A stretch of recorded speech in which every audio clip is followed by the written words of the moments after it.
Hey guys and girls, welcome to the Tennishackery podcast. This is the place where we discuss all things tennis, the brain game, and technology, and how they relate to each other. My name is Tarun, and we have a full house today with Soham and Alex. Uh, this is episode 3 of the Tennishackery podcast, and we are super excited to do this. The previous 2 episodes, if the stats from our 11, a grand total of 11 subscribers is to believe, was a blockbuster success. So this must mean that we are doing something right. So I'll tell you what, we'll do something more right. Once we hit the 500 subscriber count, we will all do a TikTok dance, the 3 of us. Isn't it, guys? For All sure, right. absolutely. Yes.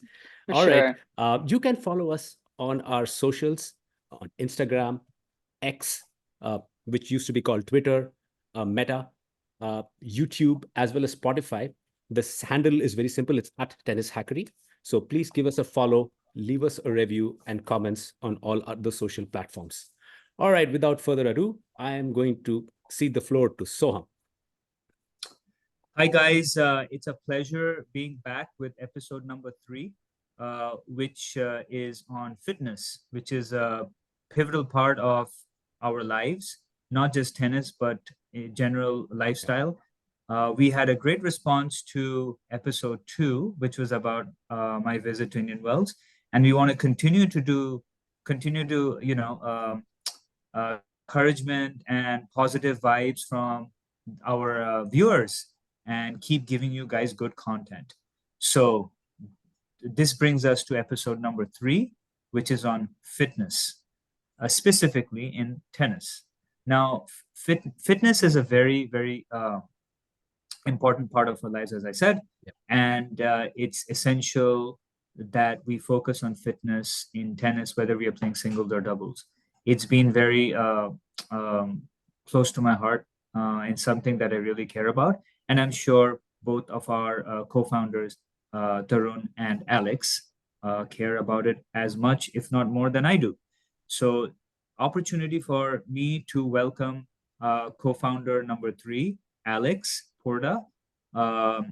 She was not there in episode 2, but she will educate us a lot about her background and she being a tennis pro, about her thoughts and recommendations on physical fitness. Take it away, Alex. Hey guys, good to be back. Yeah, fitness is still till this day like super important for me, and I'm still passionate about it. But I would say fitness was like the main thing for my tennis. Really, I was a super physical player. It was like my biggest strength, but in some ways also my biggest weakness. Like I really like I had to run down all the balls because I was a defensive player, and I was kind of like a weaker mini female version of Rafa, like hitting forehands from the alleys, even that extreme.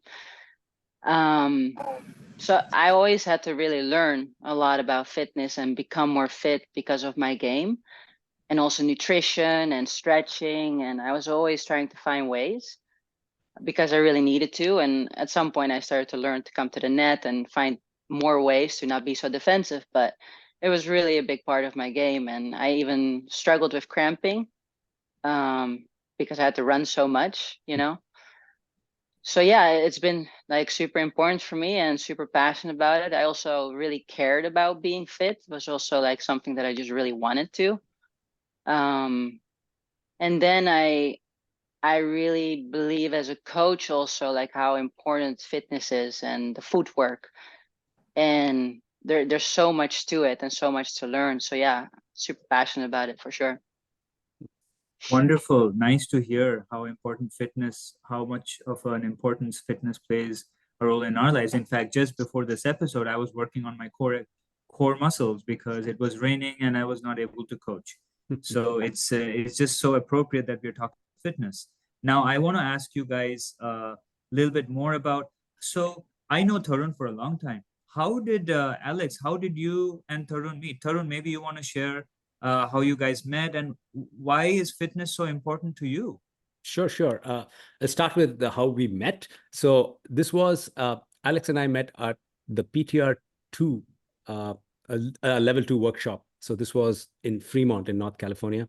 So that's where we met. And it's funny, uh, the workshop was supposed to have at least 5 to 6 folks, students, but only 2 of us showed up.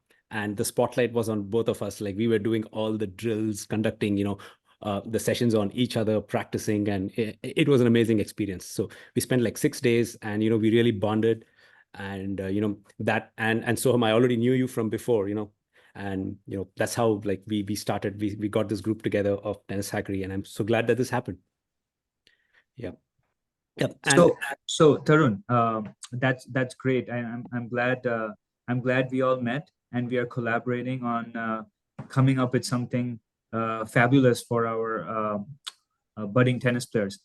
So what does fitness mean to you? I know that you do a lot of off-court work on fitness. You have kids who play tennis, right. and when I visit you, your garage is full of fitness equipment. So I know that you as a family care a lot about fitness. So Yes. can you tell our viewers what is so important about fitness, and why do you care so much about it? Right. So fitness is, I mean, any sport, like fitness is super important. I mean, as they say, like, especially for tennis, that you cannot play tennis to get fit. You need to be fit to play tennis. And I mean, I would take it a step further. You need to be super fit to play tennis, especially if you're competitive. And so uh, there are like lots of aspects to fitness. Like if you think about it, right? So I mean, just to set the context for the episode. So tennis fitness is super important because tennis is one of the most challenging sports if you think about it. So there is an anaerobic component to it. When I say anaerobic, it means there are very short bursts of intense activity for shorter durations. So you really need to hit those steps hard, power, explosive steps, go hit your shots, recover, and do it again and again for short, intense bursts. But it doesn't stop there. I mean, unlike other sports, like for instance, NFL, you have those short sprints, but then you get subbed out. The offense goes out, the defensive line comes in. Not like that. Tennis, you are there for the entire duration of the match. So which means that there is the aerobic component to it where you need to last longer.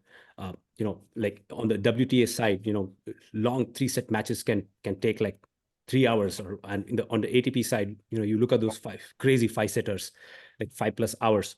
So it's crazy. So there is also the aerobic component to it. So this makes tennis fitness extremely challenging. And the second unique thing about tennis is that there's a lot of lateral movement. So tennis is a very movement-driven sport. There's a lot of lateral movement. You're moving side to side, shuffling, and there are different movement patterns. Yes, you do move forward into the for transition for your transition games as you're moving into volley and overheads, especially in doubles. So there you go. So there is the aerobic component is the anaerobic component, and just to quote one analytics from Craig O'Shaughnessy, who's pretty well known in tennis circles as a data analyst. Most points in tennis, like between 60 to 70%, like 2/3 to 3/4 points in tennis end under 4 shots. Not only that, the average rally length is 5 to 6 shots. So the longer points are actually an exception in our sport. So what this means is that you really need to train. You really need to train hard, get those explosive movements going, learn the right techniques biomechanically, and then like this is important if you're learning as a junior. So so to me, like this is extremely important, and I'm so glad that we are having this discussion in not only talking among ourselves, but to create a bigger discourse on tennis fitness. Oh, wonderful. That's fabulous information once again. Now, I want to ask a couple of questions to Alex. Now, Alex, um, can you give us a little bit of a background on what you studied in college? How did fitness become so important? And I know that you trained in Spain. Can you give our viewers a little bit of a brief or summary about what you learned while in Spain, training on clay courts, and how was your experience when you moved to the US? How is it different? I'm sure a lot of people would gain a lot of value from that kind of information. Okay. Remind me if I'm missing one of the questions. But yeah, certifications. I got Mark Kovacs. He is like one of the main guys when it comes to fitness for tennis. And so I got his 2 certifications. He has 3. I know that Tarun had one as well. The Entry second level, one the actually, entry right? level, the TPT, tennis Or performance trainer. PTR, Yes. yeah, yeah. Yes, for the PTR. And I definitely recommend that Yes. course, that certification. It's really good for tennis coaches Yes. or even like tennis parents that are like wanting to coach their kid. Like you're really learning a lot about Right. the specifics Absolutely. for tennis. Yes. Yeah. So I had those 2. Then I also did an internship as a personal trainer for 6 months under a personal trainer actually here in the Bay Area that was working with tennis players. Then I also did shadowing under the Dutch Federation trainer that was actually my trainer when I was younger. So I got to work under him and learn from him for a few weeks all day, which was great. Then I studied kinesiology, See, at St. Mary's College, human health performance. And so a lot of the classes that I took were like in some ways about fitness, it's like anatomy, it's physiology. Yeah. There is sports nutrition, there's injury prevention, biomechanics. So I really liked my major actually. It was a really good major. So what was the second question? The second, no, again, great background, and I guess you're in the right profession, trying to help budding tennis players. My second question is, I know that you trained in Spain, and I know that you moved to United States, and you went, you were in St. Mary's. You're at St. Mary's. I wanna get an idea of how physical fitness, strength, and conditioning is looked at, is taught in Europe versus in the US? Is there any difference? What did you learn? What are the positives? What are the negatives?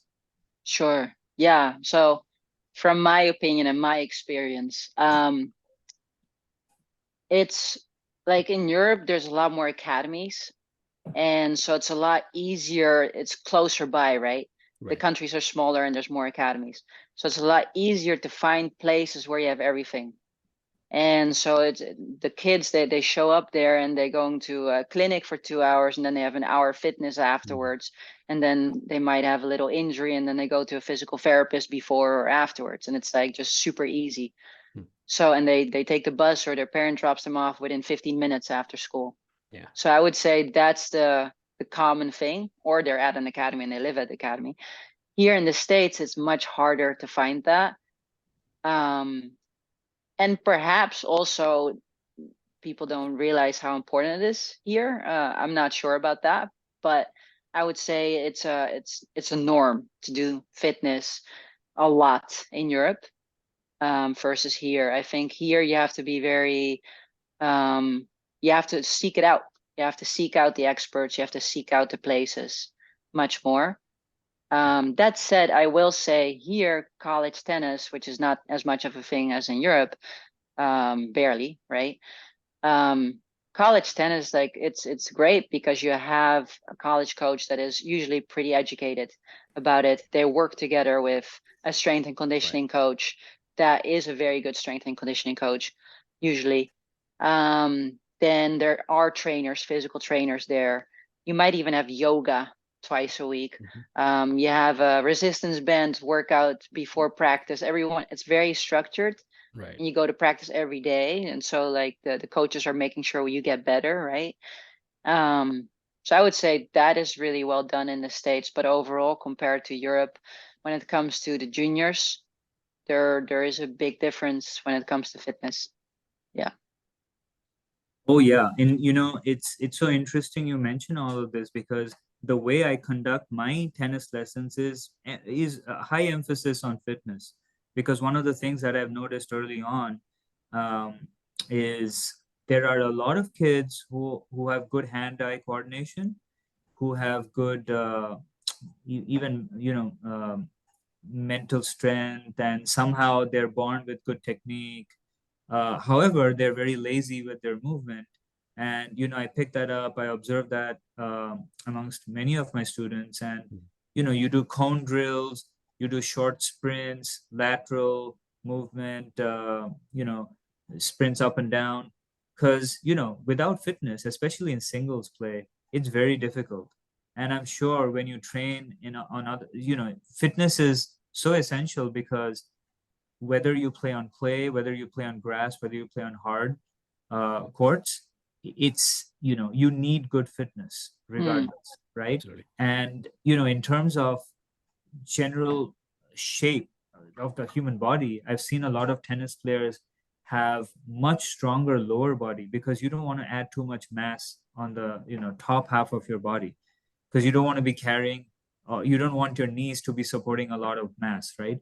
So I see a lot of tennis players work very hard on their legs, for example. So what I want to ask both of you, independently, is, can you talk about maybe recommended uh, rigorous and sort of programs for physical fitness? I mean, what should kids do? What should adults do? Is there some sort of a set routine that they should follow to optimize uh, their fitness, sort of um, uh, you know Schedule. Right. schedule, or generally, how do they incorporate fitness into their schedule on a regular basis to maximize performance? Right.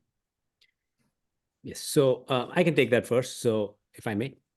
So the first thing I would recommend for kids, especially juniors starting say tennis from the ages of, let's assume, 7 or 8, is to not specialize in tennis too early. Play multiple sports. I'm sure Alex, you could relate to that. You played hockey, and Yeah, yeah. So definitely. yeah, I mean, so it's so important to play multiple sports and not specialize in tennis too early. So there are a lot of evidence-based studies. I would like to quote Dr. Neeru Jayanti's work. He's from the Emory College near Atlanta. So there are a lot of evidence-based research and work put out by him, where they talk about the risks of early specialization, like especially if junior kids, if they're playing too many tennis tournaments, uh, uh, it does lead to overuse injuries of the elbow and shoulders, knees. So again, these are evidence-based studies. Please, we will have those in the show notes. Now, having said that, play multiple sports. For kids, it's extremely important to learn the foundational movements, like the what are the foundational movements which are common among all sports, like sprinting, squatting, throwing, lunging, uh, things like that. It's extremely important to learn those things. And then to incorporate those, as a part of your workout. It could be fun workouts. It could be agility based as well. It's very important for kids to learn these things. And then for adults, I would definitely say that mobility is a big part. So mobility is basically, what is mobility? It's essentially your these are multi-joint things, flexibility, balance, strength, coordination over a complex motion, right? A complex range of motion that you are performing. So for adults, especially, shoulder mobility as well as hip mobility is extremely essential. I mean, you go to any, if you go and look at adult rec tennis, you will see a lot of folks with common shoulder and elbow issues. They'll be wearing elbow braces, knee braces.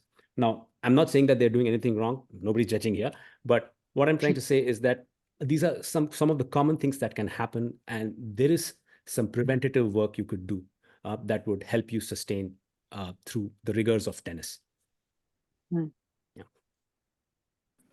What about you, Great. Alex? I mean, what are your thoughts about? I mean, in fact, I want to not just a routine, but what I want to actually ask you specifically, since you have played at a pro level for some time, is, can you talk a little bit about, because fitness is involved in this, in terms of good form and development from an athletics standpoint, and how important does warm-ups become, stretching, and to loosen the muscles, the nerves, and possibly even avoid situations of cramping, if you have ever experienced that?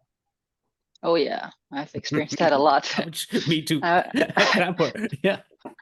I was like a professional gramper.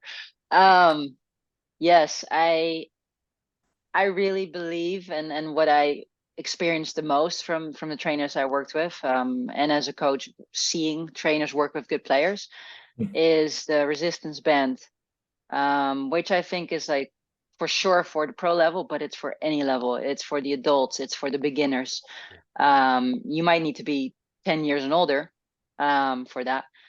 even though they have even like the half pound resistance band. Yeah. But having a good resistance band routine for your shoulders and even for your wrists, and then even for your core, you can incorporate that as well. Do that before your practice, activate those muscles. Don't do like 3 sets before your practice and get it fatigued, but do 1 set and activate it. And then if you're doing it besides next to the practice, you can do 3 sets. So you're actually strengthening your shoulders, your back, your wrist. First, go somewhere that explains you how to do that, guide you, because like I have my players do it and I really have to be with them. Over time they learn how to do it, but like a lot of times the elbow's further away when they're doing an exercise and they're actually doing a total different muscle. Yeah. And the posture could be, there's a lot to that. I think the medicine ball is really important for tennis. It's so similar to a forehand and a backhand and the serve, right? Like you're using your legs, the kinetic chain, and then you're using your core, and the stronger you are from that with that transfer, the better. And you can teach them how to do it better, with the open stance and how to use it and go further back. So those are the 2 main ones that I really press for. But I would say agility is very important. The ladder, and you can do ball drills like figure 8 and short sprints, Yes. and Right. make it very tennis relatable. Right. I think balance is key. I worked a lot on balancing, like that in Spain, and then with Alistair Mercado that I worked with a lot. What we did was actually like have one of those big balls and then literally go from one side of like a basketball court to the other side, completely doing 1 step at a time, Okay. turning my body with the ball and then my other knee to the other side. So it's like, Okay. you're doing parallel Right. stuff like that, that it's just completely building the body, range of motion. Right. So there's a lot of building the body, agility, balance. All that I said, really. Resistance band, med ball. Right.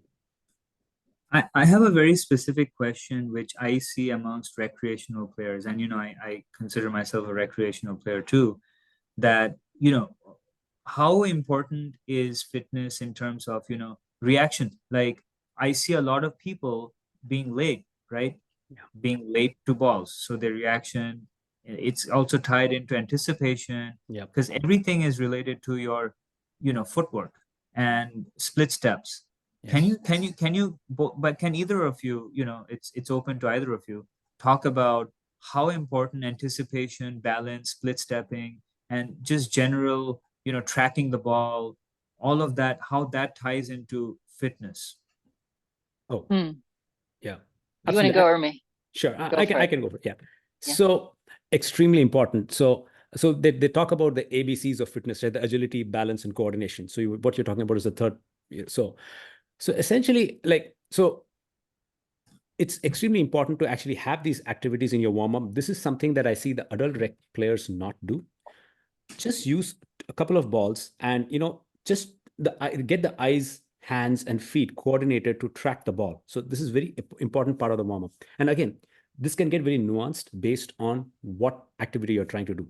So for instance, if you are doing a volley drill, you want to finish your basic dynamic warm-ups, then you want to take a couple of balls, 4 people facing each other, pass the ball to each other, go in a zigzag pattern, catch. So this trains your hands and feet to move properly, your brain sending the right signals to your eyes, track the ball. And that if you are doing drills like foundational drills with kids, having them split step, so you have to throw the ball to them and get that split step timing right. So these activities, like you rightly said, are extremely important, and you can do these activities as a part of your warm-up. So like my biggest pet peeve is like doubles warm-ups don't do this. Adults, especially adults, during doubles warm-up, they don't do this, because for doubles warm-up, you need to be able to react quickly for volleys. You need to practice the transition movement, going forward, stopping, split stepping, and then going left or right. So that movement pattern needs to be trained. And then of course your overhead. So you need to like when the ball goes up, you need to track the ball, go sideways, try to do a crossover step and then train your overhead motion, keeping your left arm up while you're tracking the ball. I mean, I make it sound complicated, but if you do it on the court, it's pretty, your body is on autopilot. So these things have to be trained. And once they are, things become so natural, and it automatically builds in anticipation, reaction, as well as the smoothness of execution. So what you said is perfectly relevant to what the thing that's lacking today in what the adults, especially in rec tennis, uh, don't do as a part of their warm up. I mean, a lot of it boils down to fitness, honestly. Yes. There is obviously a mental aspect of things, Yeah. and of course there's fitness, and then there's strategy. Now, I want to dive into something different because it's also related to fitness, and this is about nutrition. It's about preparation for matches. It's also about post-match recovery, because all of these are just as important Yep. as fitness during the match, right? Yep. Because preparation is key, recovery is key, sleep is key, hydration is key, proper nutrition and diet is key. I know. I want to ask Alex. Alex, you played in the Pro Tour for a while. Can you talk about your experiences? How did you prepare? Is there any tips that our viewers can take away, especially those who want to go pro, or at least they want to play at a high level? What is your experience in preparation, uh, pre-match, post-match, and of course, nutrition? Yeah, I would say, I mean, I played pro for a little bit. It wasn't that long, but as a college player, as a competitive junior, as a adult, anyone that like, is out there, is sweating, Yeah. and is doing it like recently, like reasonably consistently, should take that very serious. Let's start with sleep. I think over time, like, if you have one bad night of sleep, like that's totally fine. But over time, like if you're really sleeping less, like it just affects your motivation. I think that's the biggest one that I can see.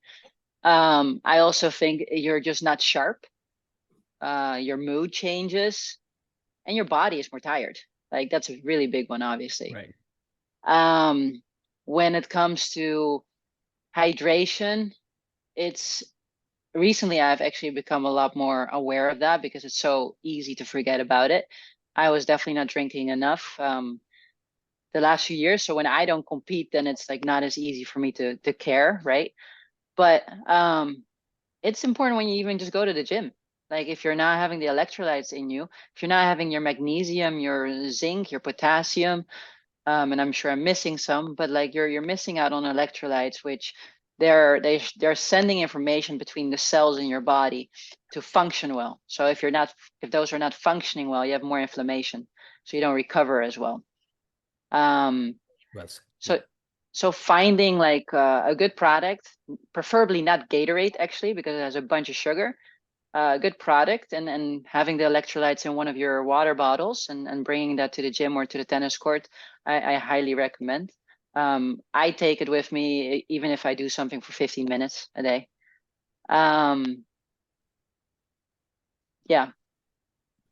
No, that's excellent advice. I have a personal experience. I fortunately I have not cramped in any of my matches to date. I try to take care of my hydration and what I put into my body. I've been doing that for a while, but that doesn't mean it doesn't mean I'll never have that Yeah. issue, right? Yep. So any education on this is of great value. And there was a specific match that I played. It was actually 110 degrees Fahrenheit in Sacramento, Northern California.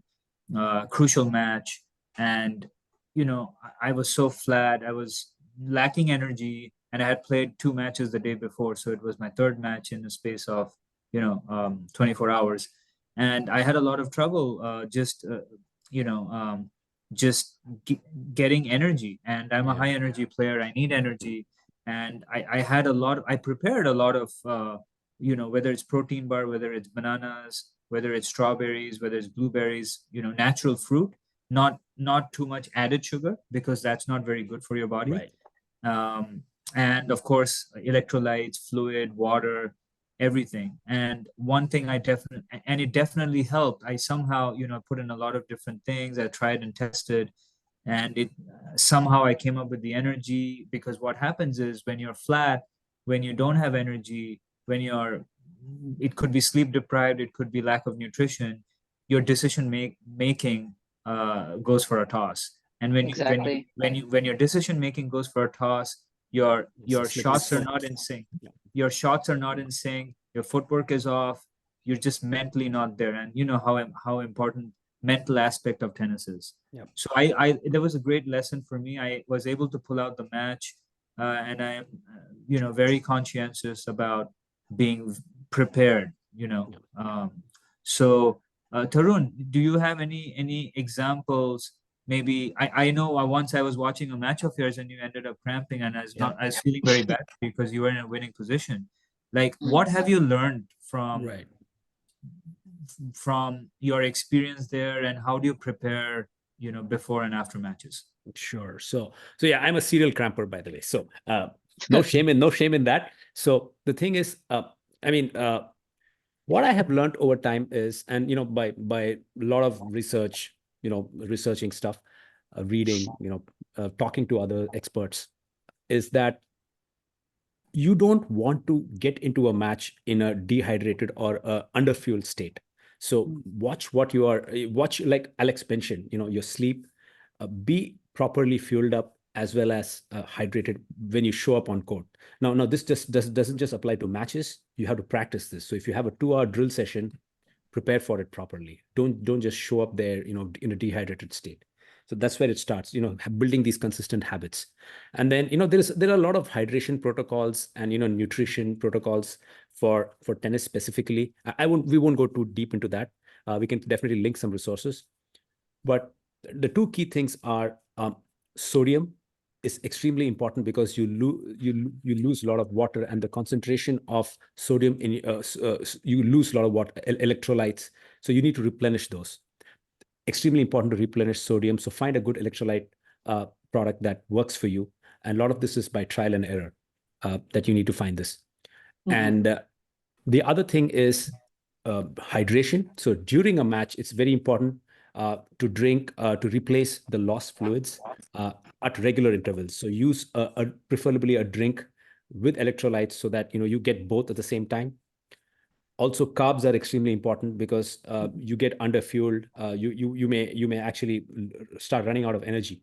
So what I've heard in many nutritionists mention is that pretzels, salted pretzels, are extremely popular, where you munch into that and you get carbs, and it also gives you salts. And of course, based on your body type, body weight, there are at certain intervals you need to replenish those. Extremely important. And of course, what you do after the match, there is a window of 30 to 45 minutes where you can protein intake is good, a good protein shake. I've heard tomato juice is a very good thing to do after the match, because it does help you recover. So yeah, so this is the nutrition part, nutrition, hydration, and of course the sleep part was covered by Alex already. Can I add something to that? Absolutely. Please. Yes. Yeah, so I did a 10-page research paper on cramping because in college, because I was cramping a lot and I wanted to learn. And I asked the sports nutritionist, I asked the sports psychologist, and I asked my tennis coach about it. Advice. I had like a questionnaire. And what kind of came from that was, it was very personal to me. It was about me. And it really showed like my game style. So like my game style, the way I was pretty intense. I was very like intense as a player. My game style was very defensive, so super physical, and I was pretty lean. Very fast twitch. You have slow twitch, you have fast twitch. Fast twitch is like very like fast, but gets tired. Slow twitch can last long. It's like marathon.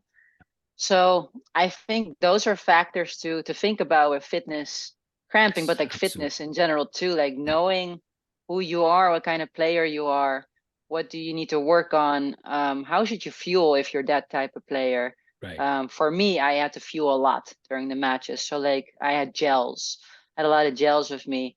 One of the mistakes that I made was that I had caffeine in me. And like for Oh, yeah. my personality, that was already pretty intense. It was even more intense. I was burning even more. Yeah. So those were some things that I just remembered that I wanted to mention. It's great information. Yeah. Yeah. Like, I'm so glad to be collaborating with you guys on Tennishackery, because I'm learning something new every day about various aspects of tennis. And today we have covered fitness, and we have many more exciting episodes in front ahead of us, including inviting guests who are accredited guests, right, in various different Yes. uh, Yes. fields, including fitness, including mental health, including fundamental techniques, and various other coaches. So Mhm. wonderful session, guys. Great episode with you guys. It's been a pleasure. I think fitness, health, and nutrition and all of those things combined play a very vital part and are very important to make build and develop a wholesome tennis player, Absolutely. amongst other things. Absolutely. I hope everybody has enjoyed the episode. It was very educational for us, including myself. And as Tarun always mentions, make sure you follow us on all the social media platforms. And we will definitely make sure, not only on our website, but we'll link a lot of appropriate resources, links to resources that you can read up on, which are sourced. Some of the things that we quoted in our episode. And we look forward to having more subscribers and a great audience going forward. Any final thoughts, Tarun, starting with you, and then Alex to finish it off? One closing thought, guys, please follow and subscribe. Remember, once we hit 500 subscribers, we'll get into TikTok and do the TikTok dance. And Alex. um, yeah, mine is, as I get older, my fitness and my body health is becoming more important. Just the way I had like a big injury in the last few years, and it really made me aware of like you just got to be prepared for something like that not to happen, like because like the older you get, the harder it is with your body, and your life is so important, your lifestyle. So I would say this is for all ages, like finding a way to have structure and consistency. Go seek an expert. I think we all need experts around us to keep us motivated, to know exactly what we need to do. Absolutely. I have a physical therapist right now, and it's helping me motivate me, and it's helping me like remember things and then do it much better than I was doing by myself. And so those are my final thoughts. Yeah. Just to add to that, so we talked about so many aspects of fitness, but my closing thought would be that whether you choose to specialize in tennis or not, these things will help you keep. I mean, the things that we talked about, they are not just tennis specific. It will help you throughout the life. It will keep you fit. It will keep you injury free. Yeah. So yes. So I mean, fitness is super, super important. And make sure that you sleep on time, you hydrate properly, and you eat healthy. Because if you do all those three, I'm sure you're taking care of your fitness and you're going to be a very good tennis player. Right. All right. All right. All right, guys. Next episode. Yep. Bye, guys. Bye.